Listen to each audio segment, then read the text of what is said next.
Casal brasileiro procurado pela Interpol pode estar escondido nos Estados Unidos. Donald Trump ameaça países do BRICS que querem criar nova moeda para competir com o dólar. Frente fria segue derrubando temperaturas e acumulando neve em boa parte do país.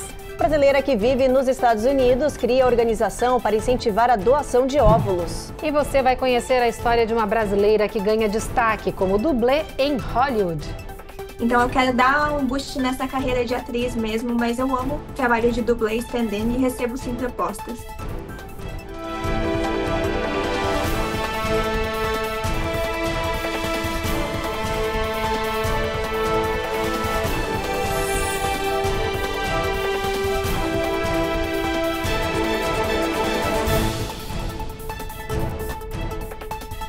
Olá, boa noite. Muito boa noite. A Interpol, a Polícia Internacional, está procurando por um casal de brasileiros suspeitos de golpes financeiros e estelionato. Eles podem estar escondidos aqui nos Estados Unidos. Eles tiveram os nomes adicionados à lista vermelha de procurados depois que a Polícia Civil do Brasil realizou uma operação que desmantelou uma organização criminosa. A operação da Polícia Civil, chamada Deméter, aconteceu no município de Rio Verde, em Goiás. Resultou em mais de 34 mandados de busca e apreensão, 6 mandados de prisão, sequestro de 470 veículos, aeronaves, 7 imóveis de luxo, joias e bloqueio de contas bancárias. Foram registradas 13 ocorrências. Tá? Essas ocorrências, elas, pelo que a gente apurou, essas 13 vítimas registraram a ocorrência até então, somam aí um prejuízo aproximado de 40 milhões de reais. Em coletiva de imprensa, o delegado explicou que a polícia chegou até os suspeitos depois de uma intensa investigação que teve início em junho deste ano. Os detidos são suspeitos de integrar uma organização criminosa. Especialista na prática dos crimes de sonegação fiscal, lavagem de capitais, estelionatos e outros crimes, tá? A gente conseguiu apurar durante as investigações que essa organização criminosa ela teria movimentado em pouco mais de 3 anos a quantia de aproximadamente 19 bilhões de reais. A Polícia Civil divulgou ainda a foto de 2 procurados, Vinícius Martini Melo e Camila Rosa, que conseguiram fugir antes de serem presos. Ao que tudo indica e pelo que nós apuramos, eles estão nos Estados Unidos. Já foi providenciada a difusão vermelha, esses mandatos, para que a gente possa fazer a captura deles onde quer que eles se encontrem. As fotos do casal já foram colocadas na lista vermelha de procurados da Interpol e distribuídas em mais de 190 países. Nos Estados Unidos, o FBI e a Polícia de Imigração já iniciaram uma busca pelos 2 brasileiros. E uma caravana com 1.500 imigrantes ilegais saiu do México rumo aos Estados Unidos. O grupo quer chegar à fronteira sul antes da posse presidencial do republicano Donald Trump. A marcha de indocumentados saiu ontem de Chiapas, no México, pouco antes do amanhecer. Essas pessoas estão caminhando durante dia e noite para ganhar tempo. Estão fazendo pequenas pausas para descansar. Os indocumentados pretendem chegar na fronteira sul e também pedir asilo para poder entrar no território norte-americano antes de janeiro. O presidente eleito Donald Trump já anunciou que depois que tomar posse, vai declarar estado de emergência no quesito imigração e acionar o exército para participar de uma mega operação de deportação. Na Califórnia, o dia de hoje foi de protestos em prol dos imigrantes e contra as políticas de deportação do presidente eleito Donald Trump. O grupo pediu ao governo estadual mais medidas protetoras e garantias de que os imigrantes não vão ser perseguidos no estado santuário. Com cartazes nas mãos, os imigrantes pediram ao governador Newsom proteção contra as futuras regras de deportação do governo Trump.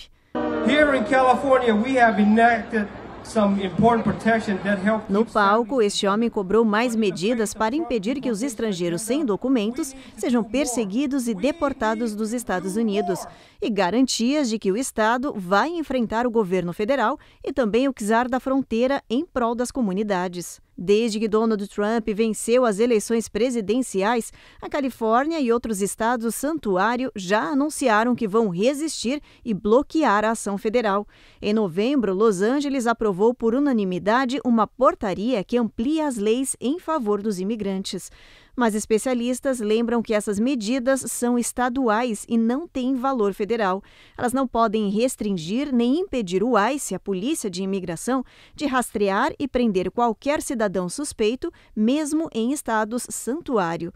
O presidente eleito, Donald Trump, já anunciou que vai impor um programa de tolerância zero contra os imigrantes e que vai realizar deportações em massa depois que assumir o poder.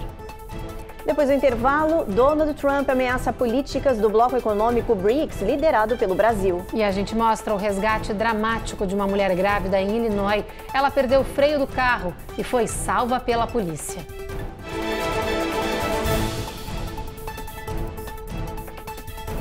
Américas no ar.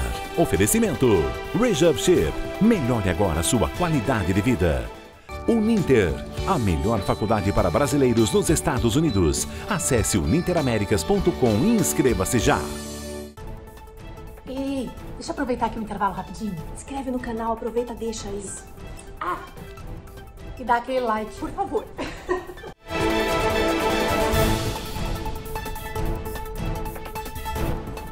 E o presidente eleito, Donald Trump, fez anúncios mostrando que os países do BRICS estão na mira da sua nova gestão. Em um anúncio em tom de ameaça, ele disse que essas nações não devem se comprometer com qualquer nova moeda. Os países que incluem esse novo bloco econômico são Brasil, Rússia, Índia, China e África do Sul. Mas outras 5 nações já se juntaram ao BRICS este ano, incluindo Irã, Egito, Arábia Saudita, Emirados Árabes Unidos e Etiópia. Neste ano, o presidente do Brasil propôs a criação de uma moeda comum entre o bloco por preocupação de que o dólar norte-americano possa flutuar demais. Assim, seria possível lutar contra o domínio absoluto da moeda na economia global. Trump diz não gostar da ideia de uma nova e potencialmente forte moeda para competir com o dólar. Ele disse que se os países do BRICS se afastarem do dólar, vão enfrentar tarifas de 100% durante a sua administração. E as futuras políticas internas de Donald Trump também têm levantado questões aqui no país. Isso pouco antes do republicano assumir a Casa Branca. Uma pesquisa da Goldman Sachs descobriu que os investidores do país não estão comprando o plano de deportação em massa de imigrantes. Durante a campanha, o presidente eleito Donald Trump prometeu vai criar o maior programa da história do país para deportar milhões de imigrantes sem documentos. Mas uma nova pesquisa sugere que Wall Street não acredita que isso acontecerá de fato. De acordo com a Goldman Sachs, apenas 6% dos investidores acreditam que a imigração ilegal vai ser combatida por Trump com o plano de superdeportações. A grande maioria diz ter certeza que mais pessoas continuarão a entrar nos Estados Unidos de forma não oficial, inclusive reentrando no território após a expulsão. A pesquisa também descobriu um ceticismo significativo de Wall Street com relação à promessa de Elon Musk de cortar severamente os gastos do governo. Apenas 10% acreditam que o Departamento de Eficiência da Casa Branca, liderado por Musk, vai reduzir os gastos da máquina pública em mais de 400 bilhões de dólares por ano, como prometido. O que a gente observa nessa pesquisa é um descolamento que tem entre aquilo que se fala para ser eleito e aquilo que realmente pode vir a acontecer. Lembrando que as ideias, as duas, primeiro, de que o problema da população ou que está desempregada e tudo é o imigrante, que é o imigrante que está tirando o emprego. Quando você terceiriza a responsabilidade, isso faz parte de um projeto bem populista, isso é muito antigo. Outro projeto populista também é colocar alguém do setor privado, ainda mais um bilionário, né, no caso, que é tido como um grande, é o exemplo mundial, ou seja, o exemplo planetário do empresário bem-sucedido, que ele, ao entrar na estrutura pública, ele vai colocar ordem. Então, essa é uma outra medida também muito antiga, o Brasil já usou até essa experiência de um populismo que como se ele fosse usar ferramentas administrativas do setor privado, aplicá-las no setor público e tudo vai ser resolvido. Agora, olha só essa história dramática e desesperadora que aconteceu em Illinois. Uma mulher ligou para o 911 pedindo socorro porque o carro dela tinha perdido o freio e estava desgovernado. Para piorar, ela estava grávida e dirigia em uma estrada que terminava num lago congelante. A polícia teve que correr contra o tempo para salvar essa mulher e conseguiu. I need help. My brakes won't stop. My car won't stop. My brakes aren't working. A ligação era de uma mulher grávida desesperada que tinha acabado de perder o freio do carro e estava dirigindo desgovernada numa estrada perto de Carterville, em Illinois. I'm 20 weeks pregnant. I cannot die today. O 911 agiu rápido. Em minutos, a polícia se aproximou do veículo que andava a mais de 40 milhas por hora rumo a um lago congelante. If you don't turn, you're going to go into a lake. We need you to turn, okay? O policial Tyler não pensou duas vezes. Ele colocou a viatura na frente do carro da mulher e foi reduzindo a velocidade até o veículo desgovernado bater. I'm gonna hit the cop. I'm gonna hit him. Eles conseguiram fazer o carro parar a poucos metros de distância do lago Krabby Arcade. Ninguém ficou ferido.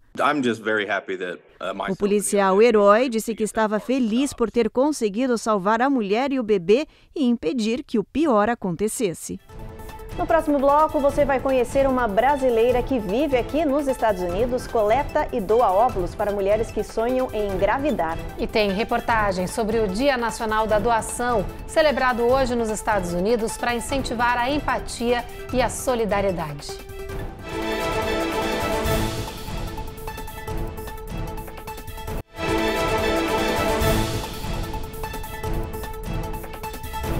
Hoje, dia 3 de dezembro, é o Dia Nacional da Doação, uma data criada para incentivar a população a ajudar o próximo, seja como for. Essa é uma iniciativa que acontece desde 2012 e que só em 2021 movimentou mais de 2,5 bilhões de dólares aqui no país.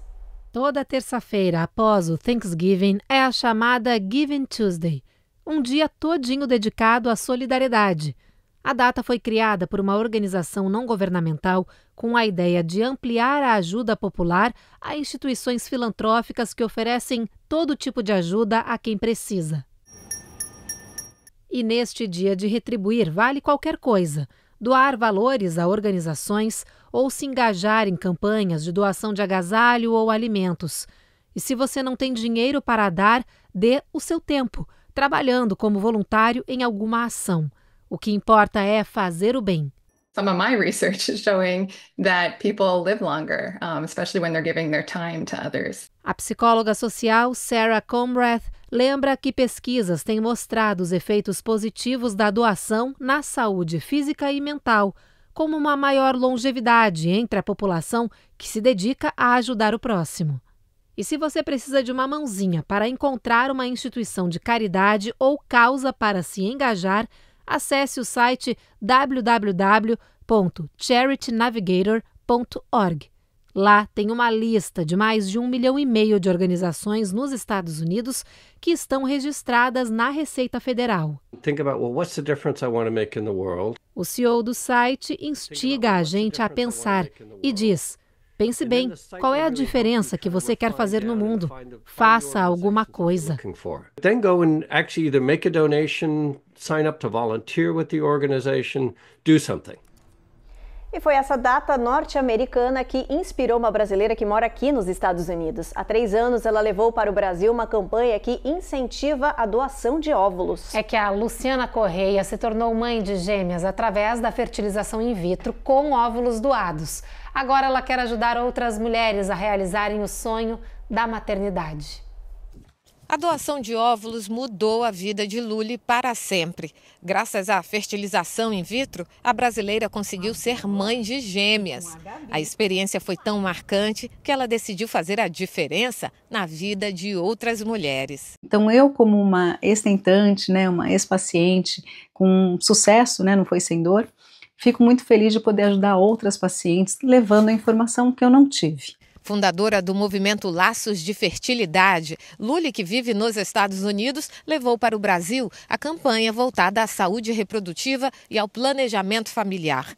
Há 3 anos, a tradicional data americana de solidariedade virou um dia de conscientização sobre a importância da educação e solidariedade na reprodução humana assistida, já que no Brasil a fila de espera para a doação de óvulos, por exemplo, ultrapassa 1 ano e a comercialização desses materiais biológicos é proibida. A ação da Lully já mudou a vida de centenas de pessoas. A falta de informação é um dos maiores impeditivos para as pessoas buscarem o tratamento, buscarem a informação segura, né, para seguir a jornada que eles tiverem que seguir, independente do tratamento que seja feito, desde o congelamento de óvulos. Então, diante disso, eu criei esses movimentos para que a gente juntos, eu e os médicos, os especialistas, pudéssemos levar essa informação para o mundo inteiro, né? Por isso que é tão importante a gente conscientizar sobre a doação de óvulos, de sêmen e de embriões, porque não, o Brasil é um país onde tem muito embrião congelado excedente de ciclos anteriores. Quem vive a infertilidade, seja do lado médico, seja do outro lado, sabe o quão importante é a doação de óvulos, a doação de sêmen e a doação de embriões. De acordo com estatísticas recentes, quase 50 milhões de casais no mundo sofrem de infertilidade. Cerca de 9% dos homens e 10% das mulheres, entre 15 e 44 anos, relataram problemas para ter filhos nos Estados Unidos. No Brasil, esse número chega a 8 milhões. Eu preciso de óvulos doados, passar pela experiência de uma gestação e poder realizar o meu sonho, que é ter o meu bebê nos meus braços. Se não fosse essa oportunidade de receber os óvulos doados, nós não teríamos gestado, eu não teria gestado o Inácio e a Bárbara. Infelizmente, ou eles não ficaram com a gente, mas nós temos aí 3 ainda embriõezinhos esperando. E nós somos muito gratos por essa oportunidade de uma doadora altruísta ajudar a gente a construir a nossa família. Da mesma forma que a doação nos ajudou a realizar os sonhos, eu também pretendo fazer a doação de sêmen para que outras famílias também consigam sentir a mesma felicidade que nós sentimos. A reprodução humana é um momento onde os casais estão fragilizados, onde há muita dor, há muita amargura, raiva.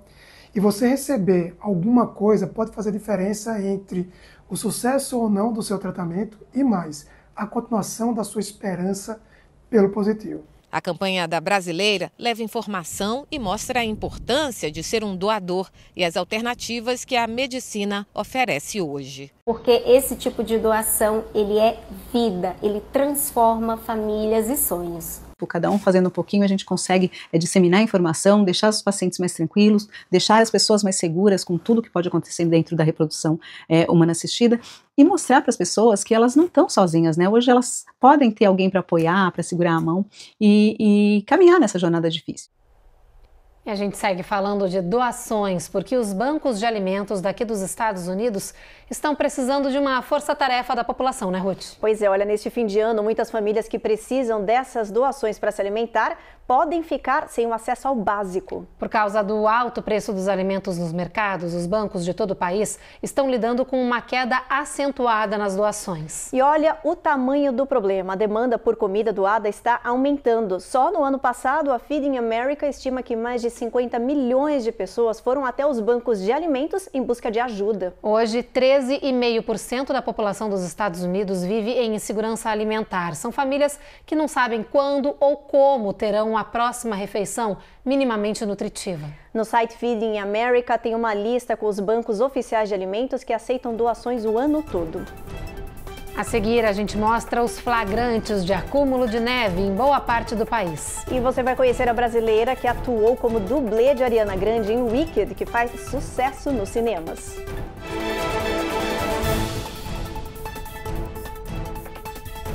Américas no Ar. Oferecimento Rejab Ship. Melhore agora a sua qualidade de vida. Uninter, a melhor faculdade para brasileiros nos Estados Unidos. Acesse uninteraméricas.com e inscreva-se já.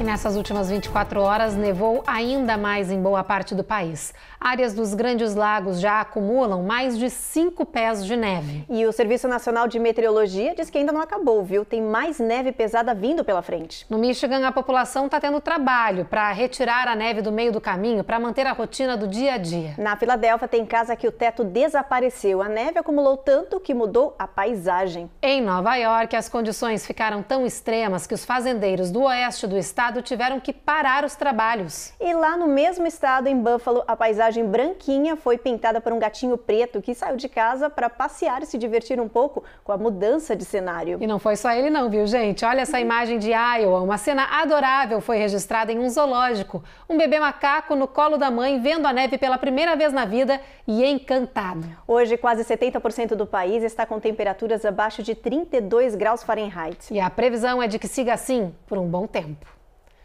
Seguindo na previsão, gente, vamos dar uma olhadinha aqui no mapa, ver as temperaturas. Olha, mínima de 35 amanhã previsto em Boston, 36 de mínima em Nova York. Em Charlotte, tempo encoberto, máxima não passa de 52 nessa região, mesma coisa em Atlanta, temperaturas semelhantes. Na Flórida, tá friozinho, viu? Jacksonville, mínima de 40, apesar de bastante sol. Em Houston, previsão é de bastante chuva. Em Brownsville, tem até trovoada prevista. Esse cenário segue em San Antônio, chuva ao longo do dia com mínima de 59 e máxima de 69. Ao passo, o sol já dá um pouquinho mais caras, mesmo entre nuvens, máxima de 69, mínima de 45.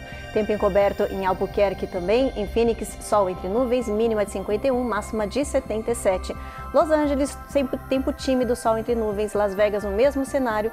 Em São Francisco, a gente tem mínima de 47, máxima de 63 graus. E agora a gente vai te mostrar a história de uma atriz brasileira que está cada vez mais ganhando espaço na indústria cinematográfica norte-americana. Ela contou à repórter Eloá Orazen como foi ser dublê de Ariana Grande em Wicked, filme que acaba de ser lançado nos cinemas.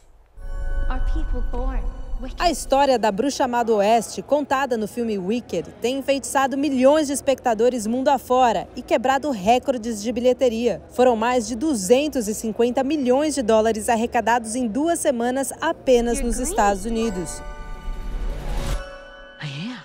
Mas o que muita gente não sabe é que o longa contava nos bastidores com a magia de uma jovem brasileira. Isabelle Bernardo, uma paulistana de 24 anos, foi escalada para ser a stand-in de ninguém menos que Ariana Grande, intérprete da personagem Galinda. Um stand-in é a pessoa que substitui o ator principal antes da filmagem. A ideia é usar o stand-in para ajustar questões técnicas de luz, áudio e câmera. A gente chegava de manhã, assistia os ensaios, o que era um momento bem legal, porque é bem intimista. Ficamos só nós, uma pessoa da câmera, uma pessoa do foco e o diretor e os atores. Então, a gente assiste esse ensaio do pessoal, a gente presta bem atenção em tudo que eles fazem, todo o movimento de mão, de cabelo, de corpo. A gente reproduz também com falas, muitas vezes eles pedem, para fazer a marcação da câmera, de luz, do foco. E depois, quando eles estão atuando na câmera mesmo, a gente tem que ficar olhando o monitor para poder saber se eles mudaram alguma coisa, se eles andaram um pouco mais para o lado, se eles fizeram um movimento diferente, se eles usaram mais o espaço. E depois a gente tem que reproduzir aquilo de novo para o outro ângulo da câmera. Além desta mega produção hollywoodiana, Isabela também foi escolhida para ser stand-in e dublê de corpo da Jenna Ortega nas filmagens de Beetlejuice 2, dirigida por Tim Burton.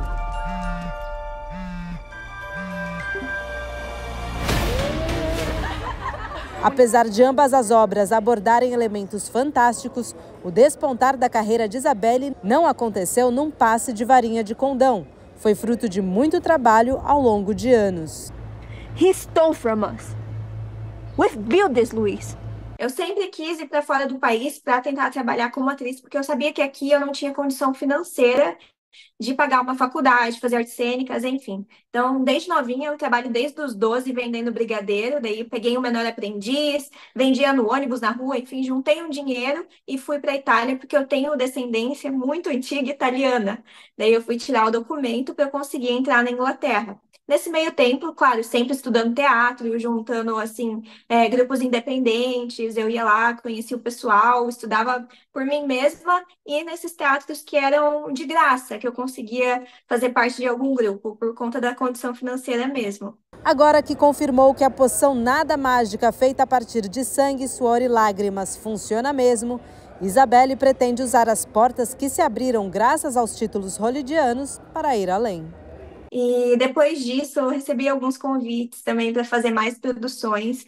No momento, eu estou tentando dar bastante foco para a minha carreira de atriz, por conta da repercussão que teve meu trabalho como stand-in da Ariana Grande. Eu consegui alguns trabalhinhos também. Agora estou trabalhando num longa-metragem, tanto como atriz principal, como produtora também. A gente está na pré-produção. Então, eu quero dar um boost nessa carreira de atriz mesmo, mas eu amo trabalho de dublê, stand-in e recebo sim propostas.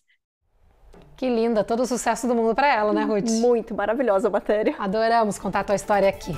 Bom, e é com ela que a gente encerra o Jornal Américas no Ar de hoje. A gente espera vocês novamente amanhã e você fica agora então com mais um capítulo de O Rico e Lázaro. Boa noite. Boa noite.